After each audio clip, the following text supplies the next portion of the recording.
hijo de un integrante del Movimiento de Acción Revolucionaria. Creció con la influencia ideológica de sus padres, que dicho sea de paso, se casaron en la cárcel de Lecumberri. Licenciado en Ciencias Políticas por la Universidad Nacional Autónoma de México y licenciado en Derecho. Durante 15 años se desempeñó como asesor de la Cámara de Diputados en San Lázaro. Actualmente se desempeña como fiscal anticorrupción. El compañero Arturo Rivas fue militante de la Liga Comunista 20 de septiembre, de uno de los temas que ya vimos en la tarde de hoy, del grupo Macatones.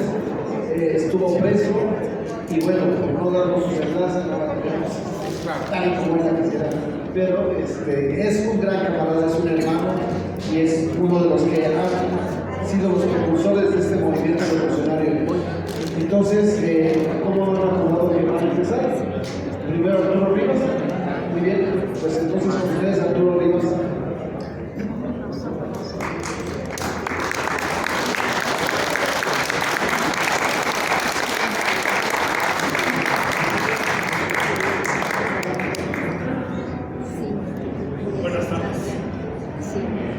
Buenas tardes. En este breve tiempo vamos a hablar sobre el movimiento guerrillero, conocido como el MAR, que era Movimiento de Acción Revolucionaria, el MAR para los cuates. Este grupo guerrillero, por cierto, fue uno de los más atacados rabiosamente por la prensa en su época. No fue el único. Todos los calificativos que tuvo Lucio, la Liga, etc. Pero en el MAR particularmente se ensañaron. Porque miren ustedes, desde que empezaron a caer los primeros miembros del MAR, se descubrió un misterio. Este misterio era su origen en una universidad moscovita, su entrenamiento, que fue en el campo de Corea, su alto nivel, su alto nivel político y también su soberbia propuesta organizativa. Esto me causó mucho escándalo por lo siguiente. La prensa los empezó a llamar vendepatrias, traidores a la nación, malos mexicanos. Inclusive el gobierno mexicano contrató al historietista, no sé si se diga así, historietista, José G. Cruz, el que hacía el santo enmascarado de plata. Lo contrató para que hiciera una soberbia aventura en contra de los del MAR. ¿Sí?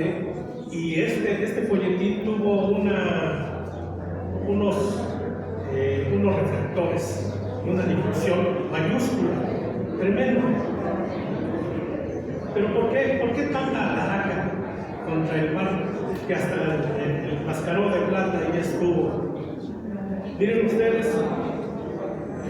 desde los años 50, en contra de las luchas de los ferrocarrileros, el gobierno mexicano aprendió mañosamente a usar la Guerra Fría.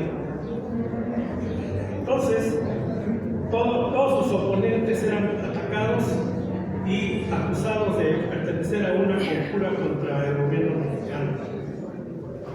Además, en los años 60, a principios, al triunfo de la Revolución Cubana, el clero también organizó unas monstruosas manifestaciones bajo el lema de cristianismo sí, comunismo no. Yo era un niño allá por los años 61, 62.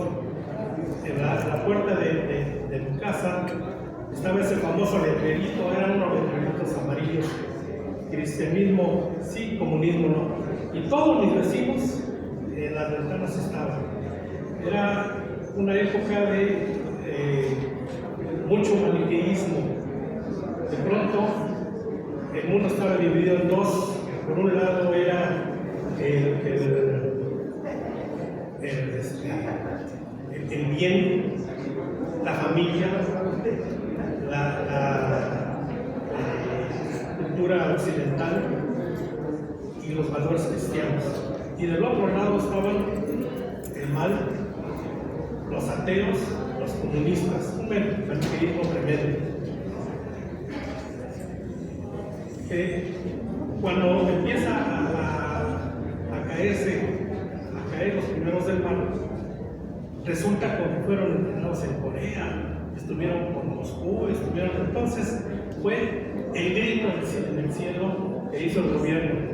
Finalmente dijeron no que no había una conjura internacional en contra del gobierno mexicano y sus sacrosantas instituciones.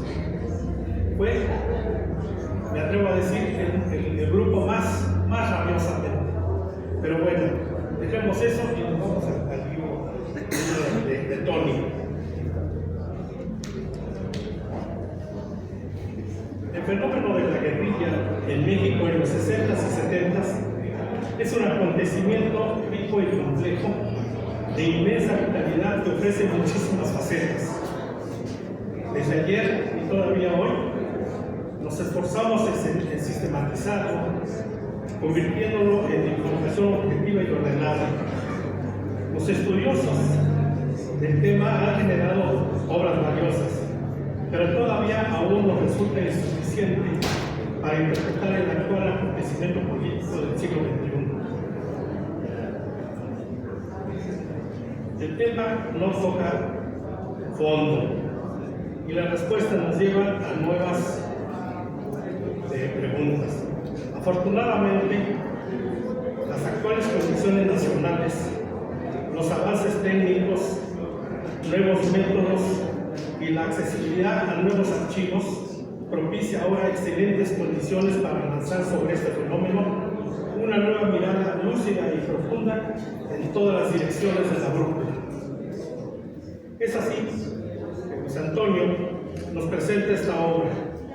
Su propósito es situar al mar dentro de su contexto social, más que debatir su misterioso origen coreano, y demostrar que el mar, aunque no lo dejaron cumplir sus objetivos programáticos, sí influyó conjuntamente con las demás organizaciones guerrilleras para que la reforma política de 1977 se concretara y con ella nacieran las condiciones de la actual democracia mexicana.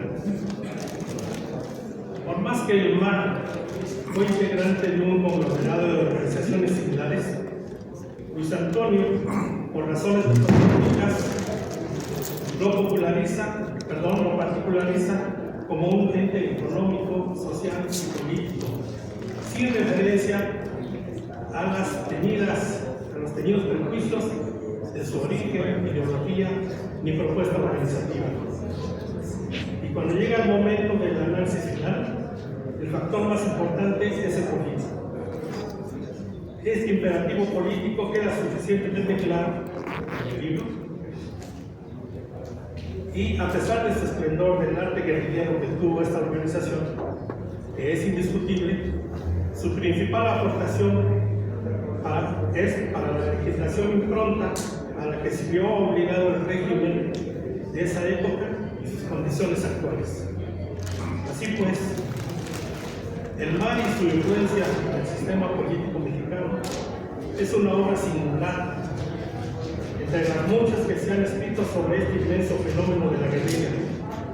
La diferencia estriba en que se ha realizado bajo un punto de vista nuevo, en función del sistema político mexicano actual, es decir, el hoy.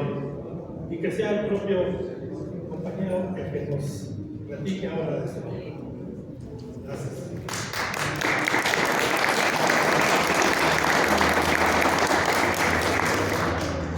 Hola, buenas tardes. Bueno, primero que nada, tengo que agradecer a los miembros del MAR que me apoyaron y que me permitieron entrevistarlos y se abrieron para poderme dar todas sus experiencias y poder generar este trabajo. A Fabricio Gómez Sousa, que fue el principal principal, uno de los principales líderes del MAR, descansa en paz, era una persona realmente extraordinaria. Me brindó una entrevista de 1 de la tarde a 6 de la mañana. Era incansable completamente en hablar de política. Era realmente un político en el mejor sentido de la palabra, un ser humano extraordinario. A Marta Maldonado también, un ser humano increíble, también líder del MAR, también fue una de las fundadoras del MAR en Moscú, que planearon desde la Universidad de Patricio Lumumba la formación de este grupo guerrillero. A Marta Elba Cisneros, a Salvador Castañeda, a Juan Chávez, a Armando Gaitán, a Rogelio Raya, a Eli Hernández, aquí presente, a Esperanza Rangel y a Marisol La Coronela, todos ellos que me brindaron su apoyo, porque sin ellos y sin su aporte no hubiera podido ser posible este trabajo. A todos ellos les agradezco mucho, a David Siglia y a la editorial Guasipungo Tierra Roja, que también sin su apoyo pues difícilmente me hubiera animado a editarlo. Muchas gracias. Y a mi amigo y camarada Arturo Rivas, que se animó a presentar el libro conmigo, amigo de mis padres, amigo de mi padre desde Lecumberri, de Crujía, de haber sido presos políticos. Bueno, yo quiero leerles una parte pequeña del poema de mi libro que desgraciada o afortunadamente no podrán leer porque se acabó la edición, ya se acabaron todos los libros. Vamos a tener que comprometer aquí a David a sacar una nueva edición y nos comprometeremos a hacérsela llegar a los que estén interesados. ya se comprometieron. Correcto. Dice, la victoria de Morena en el año 2018, que llegó a la presidencia de México Andrés Manuel López Obrador, representa, aunque sea de forma somera, la alternancia en el poder a favor de la izquierda mexicana. Izquierda ambigua y a grosso modo aglomerando en bruto a todos los movimientos, causas e individuos que son y que se dicen y se autoproclaman de izquierda. Sin embargo, existen numerosos movimientos que pueden ser detectados en el tiempo y que de manera determinante aplanaron el camino hacia la alternancia de poderes. Situación que hace 50 años era inimaginable. Incluso hablar de los pinos, de movimientos guerrilleros hace 50 años era completamente impensable, ¿no? De esos dos movimientos son, uno, la lucha estudiantil de 1968 y los movimientos guerrilleros de los años finales de los 60s y 70s. El estudio que se expone en este libro retoma el movimiento de acción revolucionaria, movimiento guerrillero que representa y presenta varias particularidades que son sumamente atractivas. La principal es que sus integrantes fueron entrenados en Corea del Norte, país que hasta la fecha sigue siendo uno de los bastiones del comunismo. Se dice fácil, ¿no? Ir a entrenar a Corea del Norte. Si ahorita nosotros pensamos ir a Corea del Norte, ya sería una historia que narrar, ¿no? Ahorita, en este momento, con todas las facilidades tecnológicas y de comunicaciones.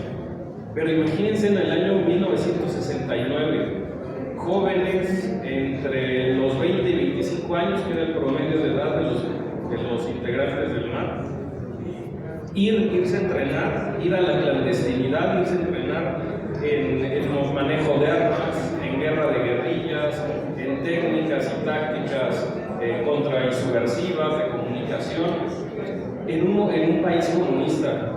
Esto resulta una experiencia casi fantástica.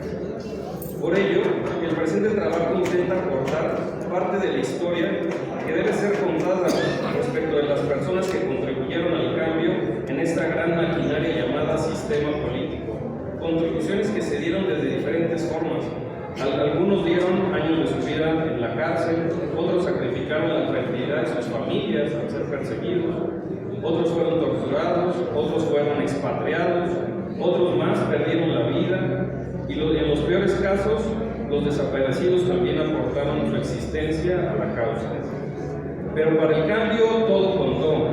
La alternancia del año 2000, el fraude electoral de 1988, las reformas políticas de 1993, 1990, 1987 e incluso la decisión de retirar al candidato de Acción Nacional en 1976 y convertir de facto al PRI como partido único, todos estos factores se desdoblaron en una victoria de la izquierda de México.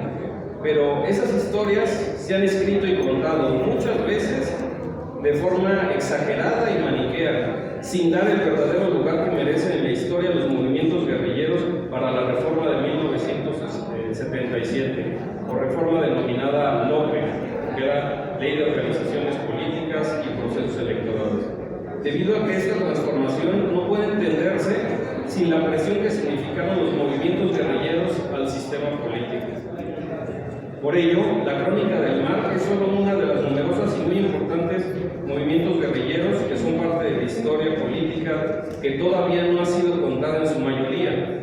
El tema de la lucha armada es todavía tabú para muchos sectores de nuestra sociedad: historiadores, escritores, periodistas, políticos, partidos e incluso universidades que se niegan a estudiar de manera objetiva el fenómeno de la guerrilla en México, haciendo juicios pueriles e intentando descalificar a priori a las personas que integraron estos movimientos, señalándolos de ultras, cuatreros, fanáticos, rojos, inconscientes, violentos, asesinos o cualquier otro descalificativo que evite hacer un análisis minucioso del fenómeno que llevó a los jóvenes a tomar las armas con el objeto de hacer y de crear un México más justo, ¿no? Ahora sí, como dicen ahora, el cambio verdadero, ¿no? Ahora ya no es tan descabellado poner sobre la mesa temas como: por el bien de todos, primero los pobres. No puede haber gobierno rico con pueblo pobre. Que el pueblo siempre tenga las riendas del poder en sus manos. El pueblo pone y el pueblo quita. Son los guerrilleros de México, son estos postulados tradicionales de la izquierda. Sin ellos nunca se hubiera podido tener a un presidente de la República con esta agenda política. Así de simple. Quisiera terminar explicando un poco la conclusión de este trabajo, que es justamente que los movimientos guerrilleros fueron el catalizador para abrir el sistema político desde 1970, desde la década de los 70, particularmente un punto de inflexión muy importante que es la reforma de 1977. Esta reforma política iba acompañada de una reforma electoral, la Ley de Organizaciones Políticas y Procesos Electorales, y la Ley de Amnistía. Y el cómo se formó esta reforma política tiene intrínsecamente la presión de los movimientos guerrilleros. Sin estos, a lo mejor hubiéramos mantenido una o dos generaciones más del sistema prigobierno autoritario y completamente cerrado que existía. ¿Qué pasó? Ellos se vieron en la necesidad de mantener esa cerrazón y estar cerrado el sistema o quebrarse, porque como ya se ha dicho aquí en varias mesas, todo llega a la Liga Comunista el 23 de septiembre y eso hubiera sido dejarles el principal reclamo, que no había vías institucionales, era poner en riesgo la viabilidad del sistema. Y bueno, pues nuevamente, creo que sí es importante rescatar que se tomen estos temas, que existan estos puntos de discusión para dar el lugar que merecen los movimientos guerrilleros, como fue el mar. Muchas gracias.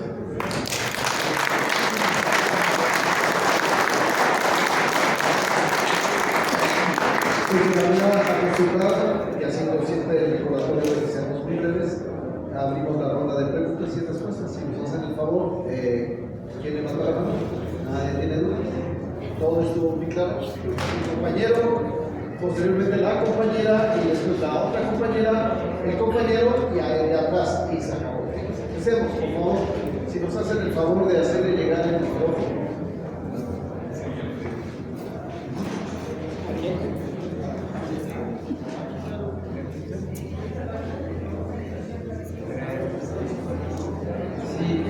¿Cuáles son las diferencias políticas entre el MAR, la Liga 23, el Partido de los Pobres y bueno, el PCM de Verdugo? ¿Se puede responder a la pregunta? Gracias. La compañera de...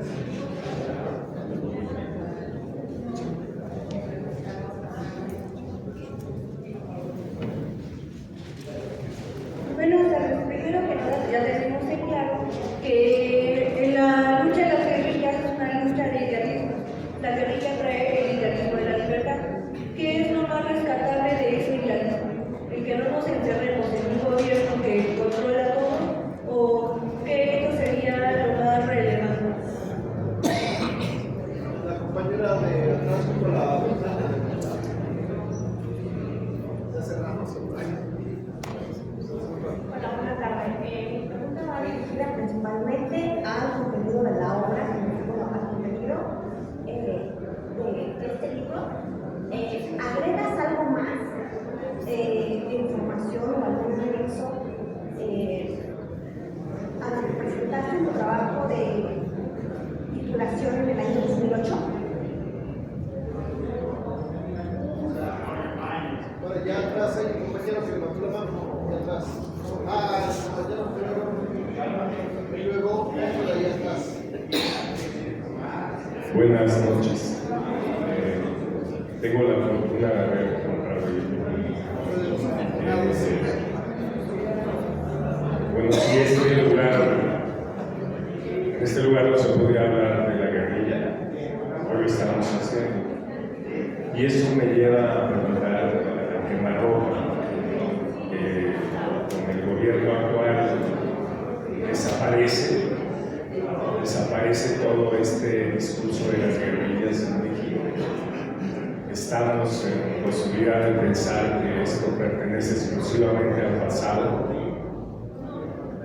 o quedan abiertas las puertas para otros movimientos. Gracias, compañero.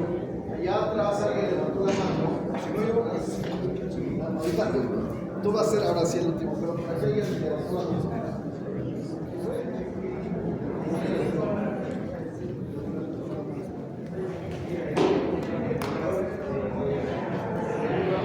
Buenas noches. En primer lugar, deseo felicitar a Luis Antonio por el libro. Creo que va a ocupar un lugar importante en todo estas reflexiones y esos estudios que se están haciendo afortunadamente sobre los grupos guerrilleros de fines de los 60 y principios de los 70. La pregunta, bueno, es rápida y breve, creo yo.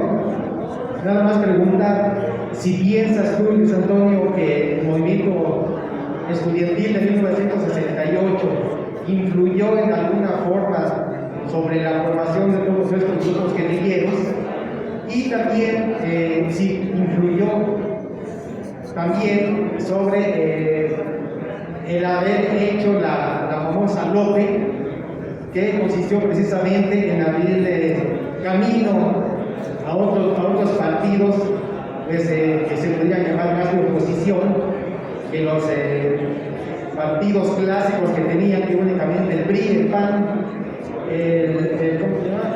El Partido Popular Socialista y el Partido, me parece, de la Revolución Democrática. Creo que esos eran los cuatro que había. Entonces, Partido Técnico de la Revolución Mexicana, PAN. Entonces, esa sería la pregunta, si crees tú que influyó el movimiento, y en qué medida el movimiento del 68 y la formación de la sociedad. Gracias. Muy bien, el último compañero va a hacer la última pregunta. Sí. Preguntarle al ponente y a quien quiera participar si creen ustedes, el público, que el movimiento guerrillero de los 60 en adelante fue una regresión respecto de lo que hizo Ricardo Flores Magón y Zapata, porque en ese momento era la tierra para los trabajadores, no para el Estado, no para seguir a Lenin, y las cooperativas de trabajadores. Eso es distinto al socialismo, se llama izquierda libertaria. Yo he considerado eso, para ponerlo a consideración, si el marxismo-leninismo es una regresión, porque tenemos que obedecer a Lenin, a Mao, a Marx, y seguimos siendo trabajadores con jefes del Estado. Gracias. Muy bien, pues adelante.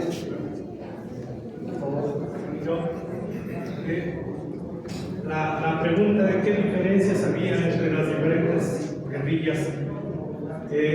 Ideológicamente ninguna, señor. Ninguna.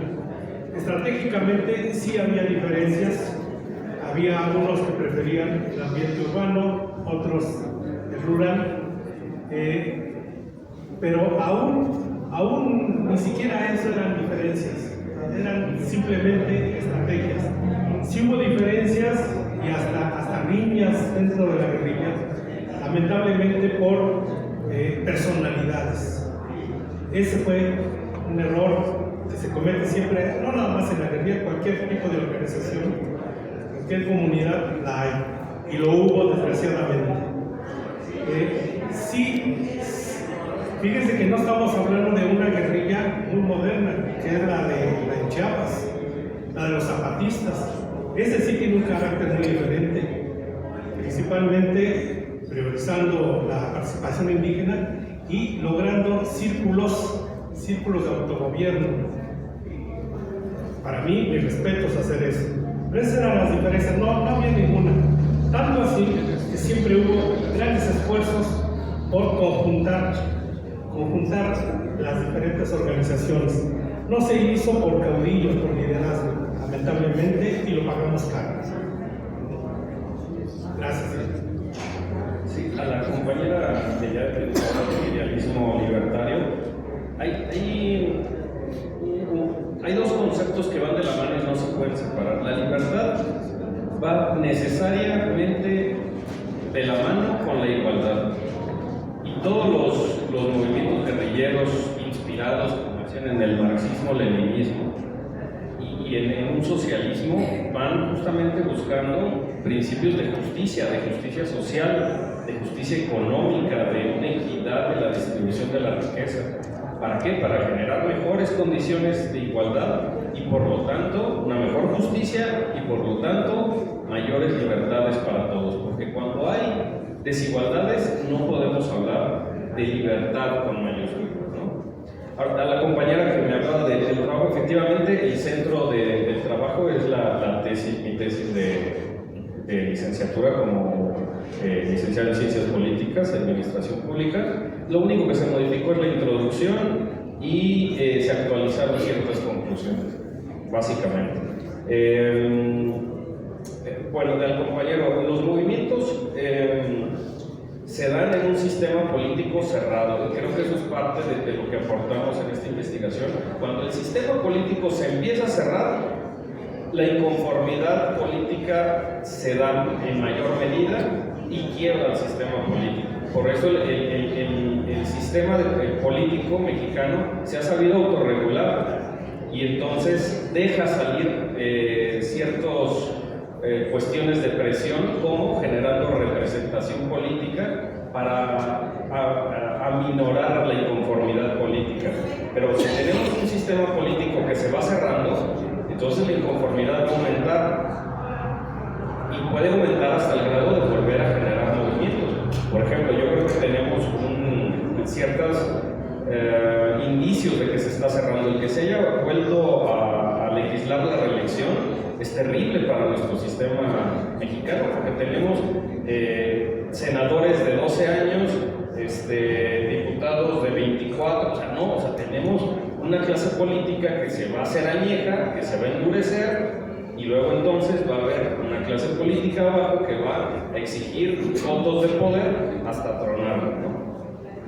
Bueno, al compañero Fernando, sí, el movimiento del 68, como lo comentábamos, va de la mano también es un mismo proceso que desemboca en los movimientos guerrilleros, y justamente los jóvenes del 68 que vieron cerradas todas las oportunidades políticas y de participación, dicen, me voy a un movimiento guerrillero. ¿Por qué? Porque queda la huella clara de que no hay forma de participación y de poder tener interlocución con el gobierno. No hay forma alguna, el gobierno está cerrado, el sistema está cerrado. Entonces, la única forma es irme a un movimiento guerrillero que permita el tomar el poder.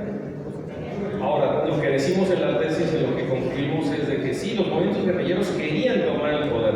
¿Lograron eso? No. ¿Pero quiere decir que fue completamente una derrota? Tampoco. Se logró la apertura democrática del sistema. El sistema tuvo que entender, o te reformas o te vas a romper. Y se logró esa permisibilidad.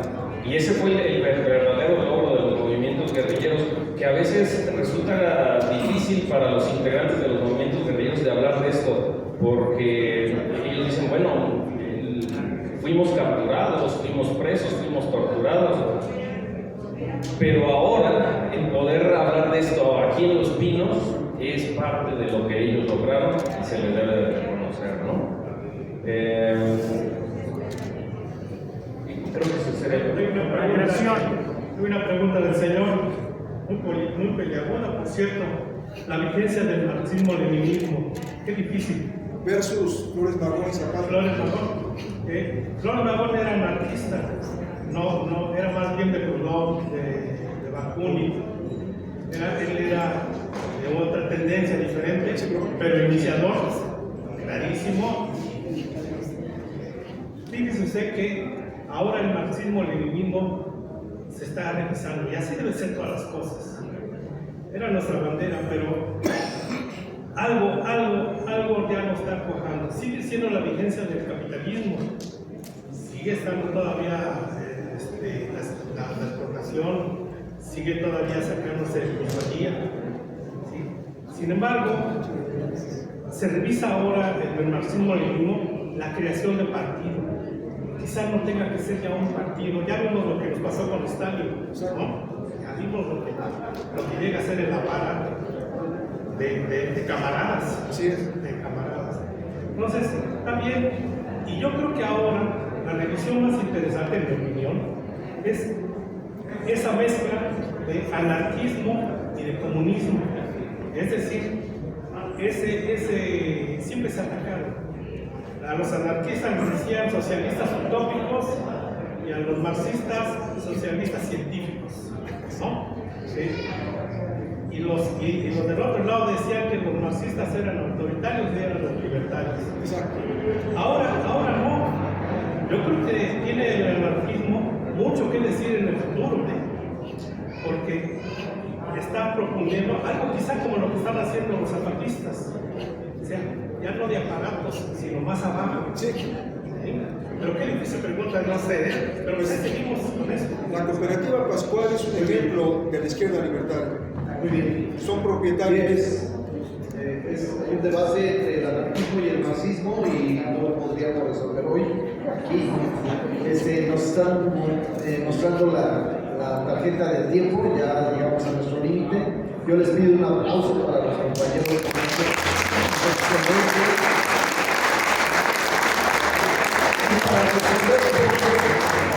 Antes de que se vaya José Luis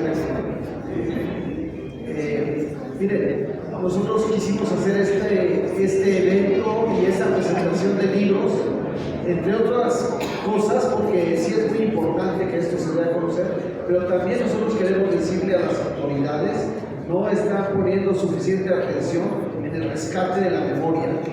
Si nosotros vamos con las instituciones encargadas de reproducir, de producir, de editorializar, lo que nos han dicho es nada, o sea, simplemente no nos contestan. Y lo que le estamos diciendo es, nosotros en este tiempo que llevamos organizando este evento, pudimos publicar 3 libros. Y en el transcurso de este año, hasta el 11 de junio, vamos a haber publicado, entre febrero y marzo y el 11 de junio vamos a haber publicado 5 libros de la guerrilla en México. Nosotros como editorial Pacifismo Tierra Roja, lo que le estamos diciendo, nosotros, unos pobres unos pobres que no valemos nada, podemos producir 5 libros y el Estado mexicano, en 3 o 4 años que tenemos un gobierno diferente, no puede publicar uno que no sea de los mismos jefes. Es decir, si soy director del Fondo de Cultura Económica, me puedo publicar un libro, claro, y hay libros. O si soy free floater de Educar, pues también me puedo publicar mis libros, ¿no? Pero, ¿qué pasa con los, ya no con los académicos o ya no con los tesistas, con los investigadores, que también de alguna manera se esfuerzan mucho y es muy valioso lo que hacen, pero ¿qué pasa con el sector que directamente ha estado en esta cosa que llamamos la lucha armada socialista y ha pasado por todos estos procesos? Es un sector que está simplemente discriminado porque no se toman en cuenta las características especiales que tienen. Todos los compañeros tienen mucho que decir, pero nadie lo puede decir porque tiene que venir de fuera o un periodista o un académico con su propia visión a tratar de demostrar lo que ellos ya quieren demostrar de por sí, pero no les interesa tanto la historia real de los protagonistas. Entonces, esto también lo hacemos como un llamado para que las autoridades de este país se den cuenta de que si Editorial Libertad Bajo Palabra puede publicar libros, que si la Casa del Mago puede publicar libros, que si Guasipungo Tierra Roja o Costa Amic puede publicar libros, como sea, modestamente y todo, pues carajo, ellos ¿por qué no podrán publicar? ¿No? ¿Por qué no podrán apoyarnos? ¿Por qué no lo podrán hacer mediante un régimen de... No les pedimos nada regalado, les decimos coediten con nosotros, coediten, simplemente. Ustedes ponen una parte, nosotros otra parte, y ustedes se quedan con su parte y nosotros con la nuestra. Pero es injusto que estos trabajos tan valiosos, como los que presentamos antes de estos compañeros, que fue su tesis, se sigan en un archivo de alguna universidad, ¿sí? O sigan guardados en la alacena de su abuelita, que es donde van a parar las tesis. Es injusto, es incorrecto, es nefasto. Entonces, nosotros sí queremos hacer excesivas invitaciones a ustedes, porque sí tenemos que pugnar, porque se hablan mil flores en el terreno editorial de esta parte de la guerra, de esta parte de la lucha armada social. Que cobre mucho la